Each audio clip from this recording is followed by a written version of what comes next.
All right, KSBB Pebble Beach, 91.9 FM. I'm Michael. I'm here with Mr. Haight, and we're going to talk a little bit about his experience in the Peace Corps. So, first of all, just thanks for being here. I appreciate it. And I guess my first question is for people who don't know, what exactly is the Peace Corps? Hi, everyone, and thanks a lot for having me. I really appreciate Hmm. it. Peace Corps is a government organization. Was started by Kennedy, and the goal was to send Americans overseas for 2 years of service, providing countries with professional help on a variety of different aspects. There are education volunteers who work in schools. There are health volunteers who work in hospitals or clinics. There are small business development volunteers who work with anyone trying to get a business started. Agriculture volunteers who work with everything from farming crops to raising fisheries and managing fisheries. There's a whole wide variety of things that volunteers do. And the idea was that these are young people, usually right out of college, who are going overseas. And there's sort of three goals. So the first goal is the providing a service of some kind. The second goal is learning about the culture, learning a language, learning the culture of the host country you're in. And the third goal is sharing a little bit about American culture with the people you're with. And the idea, too, is that after your service, you come back to the U.S. and continue to sort of share your experience and teach people about a lot of these other cultures. So in addition to sort of providing like professional assistance in some aspect, there's a lot of sort of cultural exchange as well. Yeah. Do you think that was sort of part of like a Cold War thing too with Kennedy? Like, if the Americans are going over and helping people out, maybe they'll want to be on our side. Yeah, there's an aspect of that, and there was a long, there's still theories of Peace Corps volunteers being CIA members who are Yeah. undercover. I actually did experience that once in country. I had a guy come up and was like, "Oh, you're CIA," and it was funny because it's not something I'm not thinking about the Cold War era, but yes, it's very much Yeah. from that time. So, what made you decide to want to join the Peace Corps? Well, I had actually grown up in Africa as a kid. So I'm actually second generation Peace Corps. My dad That's served cool. in Central African Republic right out of he graduated from Stanford, and he went over there. And Peace Corps is a little different then. It wasn't its own sort of entity. It was more like it would hire volunteers out to other organizations. So my dad was working for a United Nations organization called the Food and Agriculture Organization Hmm. (FAO). He was actually in Central African Republic working. I think he was in fisheries at the time. So he was basically teaching fish farmers how to maintain fish farms. And so at that point, FAO and the UN said, "Hey, if you want to go back and earn a master's, we'll hire you." And so that really put him on his career path. And so I was partly inspired by that, and also that I had my dad again moved back overseas, so I was born and raised in Africa and Italy and kind of all over the place.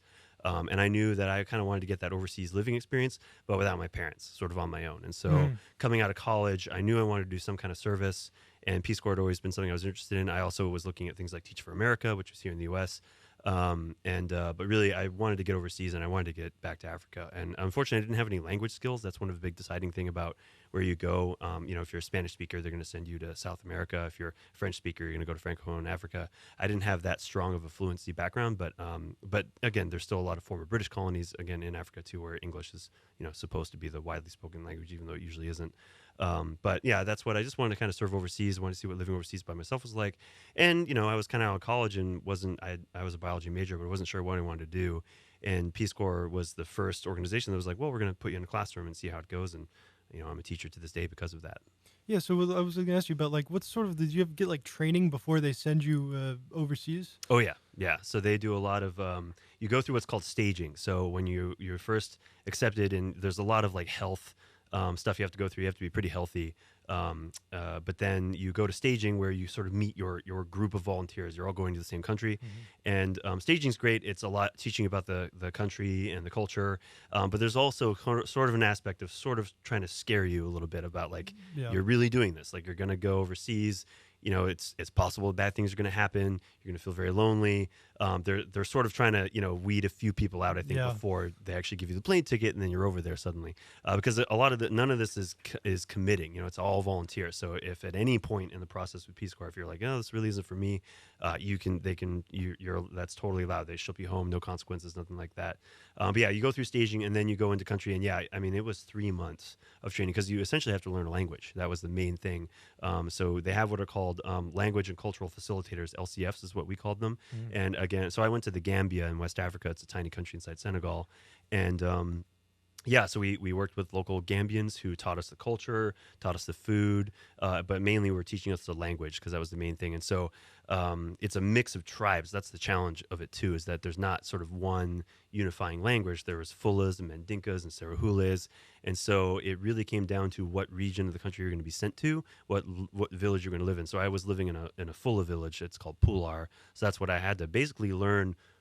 Passable Pular in 3 months, which I thought there's no way I'm going to learn a language like that. Yeah. But it's amazing when you're doing it 24/7, you're actually living in a village, working with someone who's teaching you every day. I was amazed at how much you do pick it up. Granted, I don't think I spoke probably more like a 4 or 5 year old. I didn't really have the grammatical stuff, but that was the main thing. And again, it was a lot of safety training as well. It was really interesting that we learned a lot about, like, you learned how to be polite, you learned how to be respectful to elders, which things that were important to language, but were also important to the culture.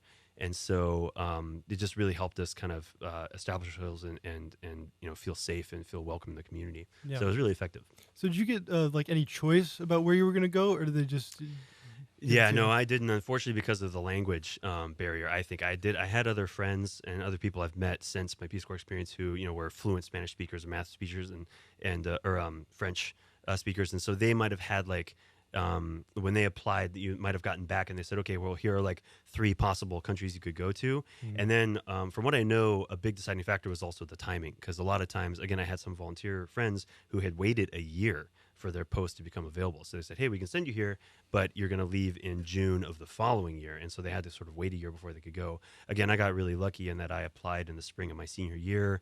I had been accepted, and then I basically got my post, not right before graduating, it was probably a month before graduating, but they said, okay, I didn't have a choice. They're like, you're going to the Gambia. So it's funny, I had to go look it up and be like, all right, where am I going?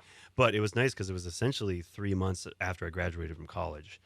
Which again was pretty rare experience. I think a lot of other volunteers had a much longer waiting period, so I got lucky in that regard. But no, I didn't have a choice. But I think it was partly because I wasn't coming with any really strong language skills, and so they were, it kind of narrowed down what was available to me. Yeah. So the Gambia, if I'm not wrong, that's like it's like super thin country. Like it's like entirely built around the river. Yes, yeah, it's wrapped around the Gambia River. The sort of joking history is that the British sailed a ship down the river. They fired cannons out of either side, and where the balls landed, that was the border. I don't think that's actually true.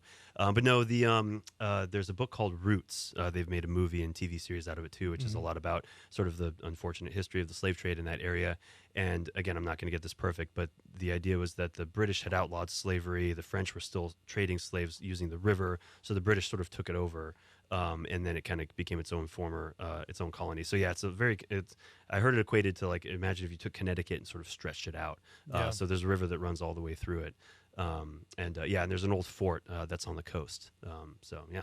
Where were you in the country? Were you like near the coast or inland? I was way inland. I was way up country. So the coast is really, really well developed. Sheraton hotels, big cities. They have a really strong tourism industry coming from Europe in particular, and even going up country is pretty well developed because it's a big being along a river. It's a mecca for bird watchers. There's some amazing birds there, and just really nice ecosystems.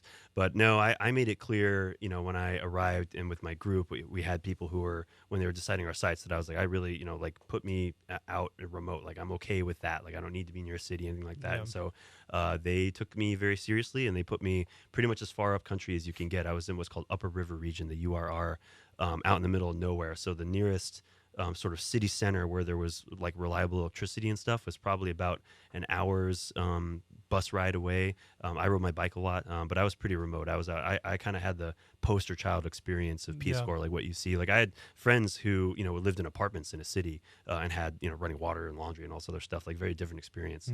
And some people like that, and some people were a little disappointed. But I definitely lived in a hut, no power. I was way up country. Yeah, that goes into my next question. Was like, what were your living conditions like in the Gambia? Yeah, so I was in a village, like I said, a full village, and I had so Peace Corps pre-prepares a lot of this stuff, and I was actually in a hut that had been used by volunteers before. So yeah, they have these just a single room, 4-walled hut, has a thatch roof, door that has, again, it does look different because they're identified. They painted them white and they had a number on the side. which I think was just supposed to make them easily identifiable if there was an emergency and someone who wasn't familiar with where a volunteer was needed to find them. So it did stand out a little bit in that regard. Also, we had windows and doors that were a little more secure. Like I think we actually had bars on our windows, which you wouldn't normally see in a lot of the huts around there. Hmm. But otherwise, yeah, that was it. I had no electricity, no running water. I had a little backyard space that was fenced off. You have a pit latrine, which is essentially just a hole in the ground, and that's where you did your business. And often you took bucket baths outside too.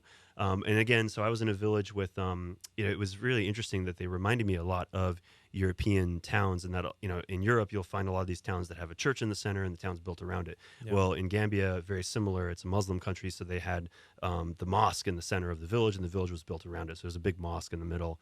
And again, I wasn't that close to where the mosque was. I was kind of towards the outer edge.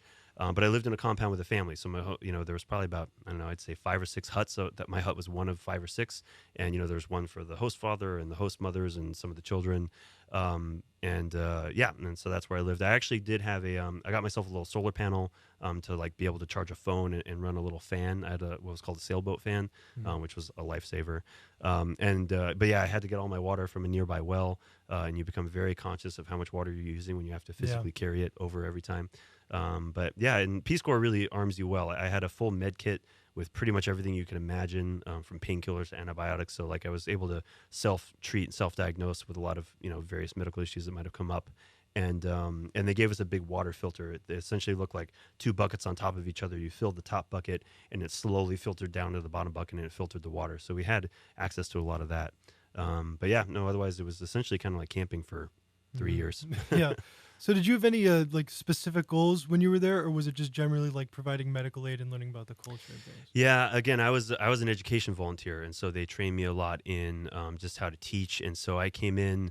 I guess my official title was teaching assistant. But it was sort of interesting that after all that training, there was very much this moment of like the Peace Corps truck drove me to my site, and they dropped me off, and they were like, "Great, thumbs up.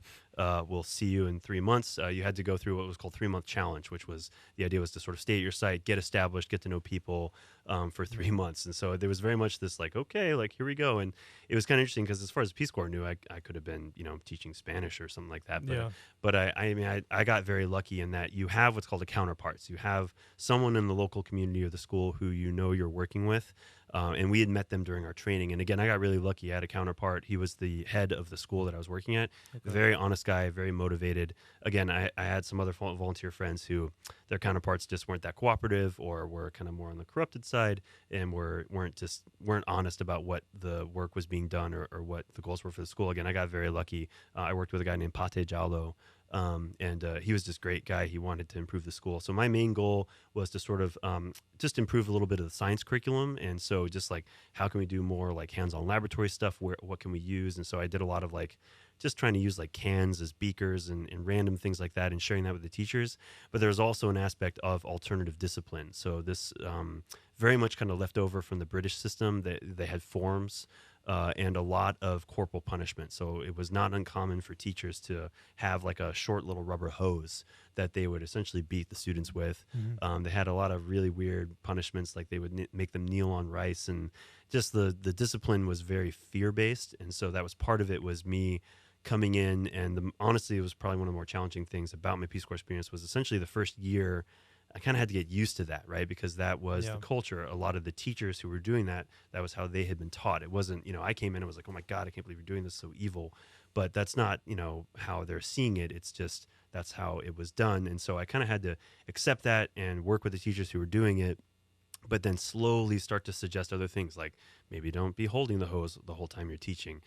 Figure it out what it is that your students want and remove that from them. So like we kind of started like an after-school detention program, and we did a couple other little things that were effective. But again, it's why Peace Corps is years long. You honestly spend the whole first year pretty much just learning how things work. And then my second year was where I started to try to change a few things, like talking to people. After I'd built up those relationships, I could start having those conversations like, hey, like maybe this form of discipline in your classroom isn't necessarily working, or your kids are so terrified they're not learning from you. What are some other things we could try doing?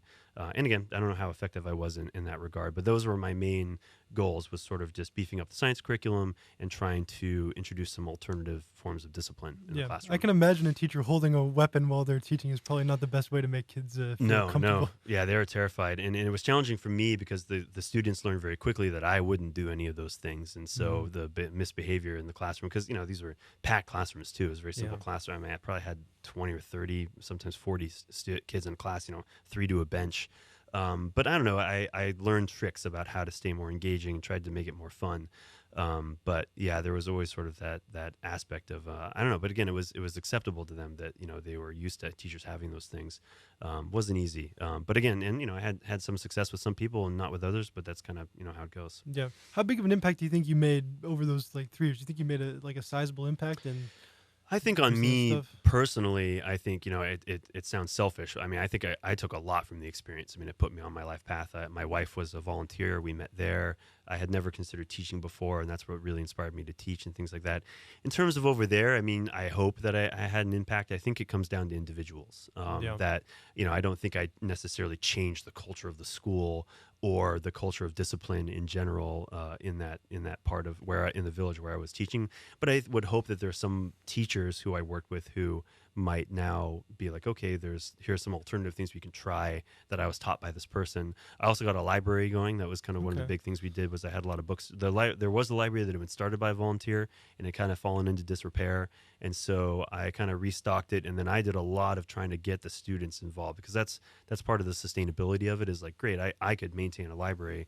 And honestly, it was kind of a comfort area. So I kind of got very involved in it at the start. But then more and more I started a library club where I had some of the students who wanted to get more involved, help run it, show them how to look after the books, how to organize the books, how to get the books in the classroom so kids could actually see them, interact with them, but then get them back into the library. And so I don't know. I heard that after I left, I think the library ran pretty successfully for a few years, but I'm not entirely sure what happened after that. Yeah. They have this kind of bizarre there's some philosophy too around some of the teachers like, oh, that's a special thing. We can't have the kids using that all the time or they're going to ruin it. And so I was trying to move away from that a little bit too. But yeah, I would hope that I had an impact there. And I think with my host family, just kind of getting to know a lot of them and I did a little bit of educating back with my host family too. I tutored a lot of my young host sisters and host brothers. So I'm hoping I kind of got them ahead a little bit. But it's funny with the heyday of social media and stuff, which was just taking off as I left, like the iPhone had just come out when I left for Peace Corps. Yeah. But now half of my former students and former teachers, they've all found me on Facebook. They all still follow me and they're all seem to be doing well. So it's good in that aspect. So you keep in contact with those people still? Yeah. Some more than others. And every now and then it's so funny. You'll get a random message from someone and half the time I find I'm scouring my brain to remember who exactly was a student, was a teacher I work with. But yeah, there's a few regular ones in particular my host family. I have a host sister who is now in school in one of the more urban areas. And so I've been sort of helping her with that and getting updates. And so it's been encouraging. There's a little bit of unfortunately with my host father, he doesn't speak any English at all. And I've pretty much forgotten the Fulla that I knew. So there's that language barrier there has made it challenging, but we still call each other. We greet each other. We do all that stuff. So it sounds like you're able to, even if it wasn't super sweeping reform, it sounds like you're able to plant certain seeds that were able to sort of grow over time and you're able to help a lot of people that way. I think my experience really taught me too that you never know the impact you're having. I mean, it's always that one thing you might have said to a person or given them, and I don't know. So that's what I'm hoping for. I don't have any specific examples, but yeah, it was just such a you have these great little special moments and interactions. So yeah, my hope is that I had an impact on some individuals. So compared to living in the Western world, what do you think were some of the best parts about living in the Gambia? Oh, I mean, I loved a lot of it. I mean, there are definitely some hard aspects of it, but I mean, I just love that environment. I mean, one of the things is it was just such extreme seasons. So you had essentially there was dry season and rainy season. That's all there was. So basically, it wouldn't rain for like 6 to 9 months out of the year, and then you'd hit rainy season. It would rain every day, and just the world transition that you would see, the plants that would grow, everything. I really like that aspect of it. I really got into running a lot. So I'd run out into the bush and just go all over the place. And I just love seeing that aspect of it. I really like the nature, and I like the heat. I know some people think that's crazy, but I kind of like living in hot. You know, of course, Yeah.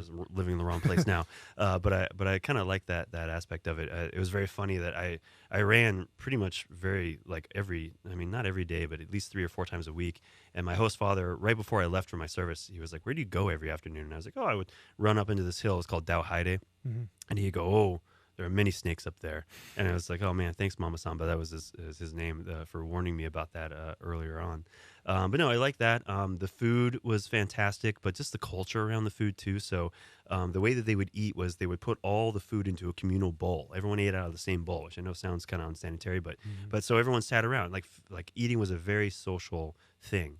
And it was very funny that they kind of knew my host family had volunteers before, so they kind of knew that we were much being Americans, we had this much more like individual, so they would actually bring my own individual bowl of food. Like I would have that, and I guess past volunteers did that, but I was very consciously like I would take it out and I would put my bowl down next to theirs and I would eat with them. And it got to the point where sometimes, for especially some of the bigger meals that they had on like religious holidays and stuff, they would just invite me to their bowl rather than bring me something. And so that was a nice aspect of it too. And I like that too, that when I would travel to around the country, and I'd be in places where people didn't necessarily recognize me as being a Peace Corps volunteer, a lot of people would make an assumption like, "Oh, this is some tourist who's just here for a week." Hmm. And I always loved that reaction when I would greet them politely and I would sit down at the bowl and eat with them, and it was just this like their jaws would be on the floor. But a lot of times they'd be like, "Oh, you're Peace Corps, you've been living here." So yeah, I like that a lot. I love the birds, and just the people. I mean, it's very funny that there are definitely some harder, challenging things and interactions that I had, but overall, just some of the kindest, most protective people. I mean, I've never felt safer than like with my host family. They made sure that everyone knew who I was and that I lived with them. And just some of the teachers I met and the challenging things that they faced and just the attitudes they still had, and just being dedicated to teaching these kids as well as the students. I mean, some of them were, again, coming them, they were barely literate and they were expected to take these standardized tests at the end of their, I think, seventh or eighth form that were super challenging. And a lot of them were still like, "All right, we're going to do this. I'm going to keep working and try to get to it." I don't know. I was really struck by the people. Yeah. Were there any cultural parts that were very difficult for you to assimilate to? I know you talked about the corporal punishment earlier. Was there anything else? Yeah, that in the school. Yeah, I mean, there's, you're going to see a lot of challenging things, a lot of animal abuse. Hmm. That was kind of a different from, our American treatment of they saw animals very much as tools. And so, you would see these donkeys pulling carts everywhere, but they would whip them a lot. You'd see a lot of open sores and rashes. Dogs were considered sort of unclean animals, and so were used for protection and things like that, but they weren't pets. And that was one thing that I extended. So I did my 2 years of service, and I extended for a third year as what's called a Peace Corps volunteer leader. So I essentially helped train new volunteers and help them get adjusted. And that was one of the things that I was always telling, like, volunteers were always tempted to get pets. They'd pick up cats, pick up dogs they Yeah. would take care of, which is great, and there's value in that. But I was like, listen, that's not going to jive well with the culture here. But they don't see them as pets, and it's going to be sort of really hard on you. So those were challenging things. Definitely, a lot more domestic violence than what you're used to seeing here. Again, was sort of seen as a standard thing in it. Kind of similar to the corporal punishment. There was sort of this chain of like, hierarchy, and the people who are above could be violent to the people below. But again, didn't see that much of that. But it was definitely something that was just a little more prevalent. And sort of the, just the assumptions that people made about you. Like, again, seeing me as a white person walking around, the word was tubob. And so Yeah. it was always assumed that you were a tourist and you're there to give people money. And so it was an interesting and valuable experience and taught me a lot. I mean, again, I'm not going to try to equate it with what it might be like being a minority here in the United States, but it was very much an interesting experience of having people immediately make assumptions about you and how frustrating that was. Do you So, think that's sort of part of the Peace Corps, though, to sort of like be an ambassador and sort of, like change their perspective a little bit about the rest of the world? yeah, I mean, like I said, it was fun seeing their reaction when it became clear that I knew a little bit of the language. I knew how to be polite. I knew how to eat. I knew how to wash my hands beforehand. That was cool, and I think that sort of, I don't know, I would hope that in their eyes it was interesting to see me not necessarily as a tourist, but as someone who was there to learn about the culture and learn the language and things like that. And a lot of people, they knew what Peace Corps was, and they knew, and Peace Corps wasn't the only volunteer service over there. There's a million other different people who were there with different organizations. So I like that aspect. And it was fun sharing the culture. What was interesting was that it was made very clear that we couldn't talk about politics, Yeah. in particular the politics of the country. And but of course, I started my service in 2008 when Obama was running for president, and so of course that's all anyone wanted to talk about Yeah. over there. But luckily, I mean, I could talk about U.S. politics as much, and again, I honestly, as much as I knew about it, and especially when that was all over the radio, people were asking me about that constantly. And so that was sort of fun because, yeah, at the time they had basically a dictator who had taken over in a coup, Yahya AJJ Jammeh, who has since fled the country. But it was sort of interesting because, we would talk about that stuff when I was eating with the teachers. Again, I would usually eat lunch with the teachers together, again, around a communal bowl, and they'd be chit chatting about this stuff. But the minute they brought up their own country's politics, I'd just start cramming my mouth with rice and Yeah. wouldn't try to say anything. But it was funny. I would get, I would get magazines. My parents would send me magazines and stuff, and so it was very interesting showing them pictures of things like when Obama one was taking over, and there was a photo of Obama and Bush meeting together for the power handoff, and it was very interesting, sort of showing them that and just seeing, this is how power handoff works, in where I'm coming from. So there was that. There was a lot of I don't know. They were very curious about American culture. I will say too, though, that unfortunately a lot of them had seen a lot of, for whatever reason, these pulp movies were really, really popular. Like a lot of Chuck Norris movies, Yeah. all these like crazy action movies. But it was very funny. All the kids would ask me. They'd also see all these animated films, and so they come to me and say, "Oh, like dogs and cats talk in America." Like that's what because Yeah. they'd seen these movies like that. And I was like, no, no, no, it's fictional, but it's not really like that. But yeah, having those kinds of conversations with my kids was really interesting. Trying to share that part of the culture. Yeah. So after living in the Gambia for 3 years, did you find it difficult to sort of go back into like the Western world and assimilate back into the Western culture? Yeah, I mean, I think I adapted pretty quickly just being back home. But Yeah. so when I finished my 2 years, then I went home once. I think during my first year, I went home for Christmas, partly because my parents were still living in Europe. So actually, I was technically closer to where my parents lived while I was serving in the Peace Corps than I was when I was in college in the U.S. because they were Hmm. up in Italy at the time, and so pretty much almost in the same time zone. But then, yeah, no. But then I finished after my 2 years. After I extended for a third year, they give you like a 2 week leave. So I actually came back here to California, Okay. and then went back again. But yes, when I was out, it was definitely interesting. Like I remember in particular, just like a lot of dairy and meat. Like my diet really changed. Like Yeah. I was basically a vegetarian, not by choice, but just by happenstance. But no, I mean, there's certain moments. Like I pretty much, I think when I got back, I gained 20 pounds in 3 weeks, which is pretty Yeah. much crazy. I mean, that's like a pound a day. But I was basically, I was having milkshakes every day. Like I was really just all the foods I'd missed. I was really Hmm. loading up on that stuff when I first got back. But yeah, I remember moments where I went to the shopping market and like I needed to buy toothpaste, so I went to just a regular old store and just seeing an aisle full of toothpastes, of that choice. And I remember Hmm. cereal too, like just it really struck me again the variety of choice you had over there. Whereas again, I could buy a lot of these things in Gambia, but you didn't necessarily have that choice. There was usually one or two brands, and if you found it, you got it. So that was a little jarring. I think too, just catching up on things. I went into a teacher training program in Boston, and just I don't remember the specifics, but the TV shows that people have been watching that were popular that I hadn't necessarily seen. Some of the sports stuff that had happened recently, a lot of movies. There was a lot of me like, oh Yeah. yeah, like I missed that, or like that comedian or that song. So it was interesting getting back into that. But otherwise, no. I mean, and I certainly don't think that when I started this teacher training program, I was meeting new people. That I don't think it was immediately obvious that I had been living overseas for the last 3 years, because I was catching up pretty quickly. But yeah, that was, I would say, mostly was the food and the weight gain were the Yeah. main things. So my final question is, what type of person do you think should join the Peace Corps or would be good for the Peace Corps? Oh, I mean, honestly, I think anybody can really get into it. I think you've just got to be willing. There's a little bit of bravery to put yourself out there. That's the main thing, because it was very Hmm. tempting, and I definitely had moments where I was at my site, but you weren't feeling like getting out there and trying to speak a language you weren't necessarily familiar. Like there were days when I was like, I'm going to stay in my hut, and it took effort to kind of get out that door and, like I said, like sit down with my host family and try to have a meal with them and try talking to them. And so I think you need that sort of little bit of bravery to really throw yourself into a completely new environment. It requires a little bit of energy, and a little bit of resilience. Like again, you're going to see things that are going to make you uncomfortable. They're going to have really hard experiences. I think, in particular, unfortunately, in a lot of parts of the world, being a female volunteer is much more challenging than being a male volunteer. Mhm. And so those are things to consider. But I mean, I would recommend it to pretty much everyone. And I think, just being in good health is another important thing too, because you really are out there on your own, and you have to learn to kind of take care of yourself. But I wasn't coming in with a whole lot of, like I said, it was like camping for 3 years, but I didn't have a lot of camping experience prior to that. Like, that wasn't something I was necessarily thinking about. I think it was more just being curious about other cultures and wanting to share that, and having that sort of.